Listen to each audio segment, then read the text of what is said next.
নমস্কার বন্ধুরা, কেমন আছো? আশা করি সবাই খুব ভালো আছে। সবাইকে শুভ বিজয়ার প্রীতি শুভেচ্ছা, অনেক অনেক ভালোবাসা জানাই। আশা করি সবাইকার খুব ভালো পুজোটা কেটেছে। তা আজকে বিজয়া দশমী। তা দেখো, তোমাদেরকে আমি বিজয়া দশমীর ব্লগটা তোমাদের সঙ্গে শেয়ার করছি। তা আজকে দশমীর দিন আমাদের এখানে একটা মাঠে মেলা বসে, সেই মেলায় গেছিলাম। তো সেখানকারেরই দুর্গা প্রতিমা এটা এখনো পর্যন্ত মণ্ডপে আছে।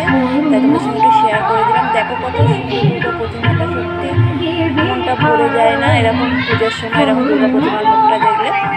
তো দেখো কত সুন্দরভাবে এখানে প্যান্ডেলিংটা করেছে আর কত সুন্দর লাইটিংটাও লাগছে। তা আমি পুরো পুজো বেরোতে পারিনি, কারণ আমি তো জানোই তোমরা, একটু পার্লারের কাজ করি টুকটাক বাড়িতে। তো খুবই ব্যস্ত ছিলাম, আমি বেরোতে পারিনি। তার জন্য আমার স্বামীও বেরোতে পারিনি। তা আজকে আমরা দুজনে একসঙ্গে বেরিয়েছি। একদম লাস্ট দিন, মেলাটাও দেখবো, ঘুরবো, আর ঠাকুরও দেখা হবে। এই একবারে আর কি দুটো কাজ মিটে যাবে, মেলাটাও দেখালো, ঠাকুরও দেখালো। দেখো কত সুন্দর লাইটিং দিয়ে সাজিয়েছে, অনেক দোকান বসেছে। তা আমরা 6:30 নাগাদ চলে এসেছি, তাই এখন একটু ফাঁকা ফাঁকা, রাত বাড়লে আরও মেলাটা ভিড় হবে।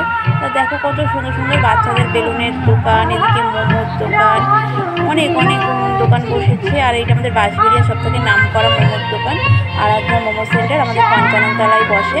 তা তোমরা যারা খেয়েছো অবশ্যই আমাকে জানিও তোমাদের কেমন লাগে। আমার তো খুব ভালো লাগে। তাই এখানে সেই মোমোর দোকানটা দেখে সুযোগটা ছাড়লাম না, আমরাও মোমো খেয়ে নিয়েছি। তা কত সুন্দর লাইটিং দিয়ে সাজিয়েছে। বাচ্চাদের জন্য মিকি মাউস ছিল, ছোটো ছোটো দোলনাগুলো ছিল। তো খুবই সুন্দর। মেলায় এলে যা যা থাকে, আমার মনটা খুব ভালো হয়ে গেল, কারণ অনেক দিন পর মেলায় এলাম। সচরাচর আমি বেরোই না খুব একটা। তো এখানে এসে তো খুব ভালো লাগছে। এই যে মোমো, আমরা দুজনে 2 প্লেট মোমো নিয়ে নিয়েছি, 50 টাকা করে নিয়েছে, 5টা করে মোমো। তাই মোমোগুলো সত্যি খুব সুন্দর খেতে। তোমরা যদি কেউ বাঁশবেড়িয়ে থেকে থাকো কাছাকাছি, 55 তলায় গিয়ে অবশ্যই ট্রাই করো।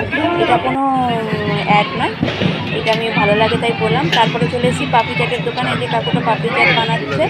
আমার পাপড়ি চাট খুব প্রিয়, আর মেলায় গেলে আমি পাপড়ি চাটটা কোনো মতে মিস করি না, কারণ সবসময় পাপড়ি চাটটা পাই না এরকম। তো এখানে পাপড়ি চাট খাচ্ছি। এখানে 1 প্লেট পাপড়ি চাট 50 টাকা নিল, ভালোই খেতে ছিল। তাই মেলায় এলে তো একটু খাওয়া দাওয়া ঘোরাফেরা, আর কি বলো। কারণ আমি ঠিক সময় করে, এই যে পাপড়ি চাটটা কত সুন্দর লাগছে, ঠিক সময় হয়ে ওঠে না। তাই দেখো মেলা থেকে কী কী কিনে এনেছি তোমাদের সঙ্গে শেয়ার করছি। ওখানে যা খেলাম দেখালাম। আইসক্রিম খেয়েছিলাম কিন্তু দেখাতে ভুলে গেছি। দেখো এই ব্যাগটা কিনেছি 100 টাকা, একটা ব্যাগের দোকান ছিল, সব ব্যাগ 100 টাকা। তাই এই ব্যাগটা আমার হাজব্যান্ড পছন্দ করে দিল, তাই জন্য এই ব্যাগটা নিলাম। দেখো নতুন ব্যাগ, ভেতরে জানো এই প্লাস্টিক দেওয়া আছে, আর ভেতরটা অনেকটাই জায়গা আছে, কোনো অসুবিধা হবে না। আর ব্যাগটা কিন্তু আমারও খুব পছন্দ হয়েছে। তো দেখো একটু বেশ গ্লেস আছে। আর এই যে 10 টাকাওয়ালার কাছ থেকে একটা গার্ডার, একটা এই যে নেল পালিশ, আর একটা ক্লিপ, এই 3টে 10 টাকাওয়ালার থেকে কিনে নিয়েছি। আর এই যে কানেরগুলো দেখছি, এগুলো না তো 30 টাকা করে নিয়েছে। খুব সুন্দর কানেরগুলো, প্যাকেটে আছে বলে ঠিক বুঝতে পারছো কি জানি না, আমি প্যাকেটেই দেখাচ্ছি। এক হাতে ক্যামেরা ধরে আছে, তো তাই ঠিক ইয়ে করতে পারছি না। তা দেখো কতটা বুঝতে পারছো জানি না, খুব গ্লেসফুল। এই কানেরটা তো প্রচণ্ড পাথরের কাজ, খুবই গ্লেসফুল। এটাও 30 টাকা নিয়েছে। খুবই ভালো কানেরগুলো। তো দেখো আমি সবসময় একটু সস্তা জিনিসই কেনার চেষ্টা করি মেলা থেকে। আর এই যে এই আংটিটা নিয়েছি, আংটিটা তো খুবই পছন্দ হয়েছে। এটাও 30 টাকা দাম, ওই জন্য হাতেই পরে আছি। আর আজকে একটু মেহেন্দি পরেছি, আমি ঠিক ডিজাইন করতে পারি না, তো আজকে একটু মেহেন্দি পরেছি, আমার জন্মদিন সেজন্য আজকে একটু মেহেন্দিও পরেছি। পরে একটু মেলাও ঘুরতে গেলাম, মনটা ভালো হবে তার জন্য। জন্মদিনটা একটু স্পেশালভাবে সেলিব্রেট সেইভাবে তো আমরা করি না, তাই এইভাবেই করলাম। তা তোমাদের কেমন লাগলো ভিডিওটা অবশ্যই জানিও। আর একটু বাদাম কিনেছিলাম, আর কিছু না।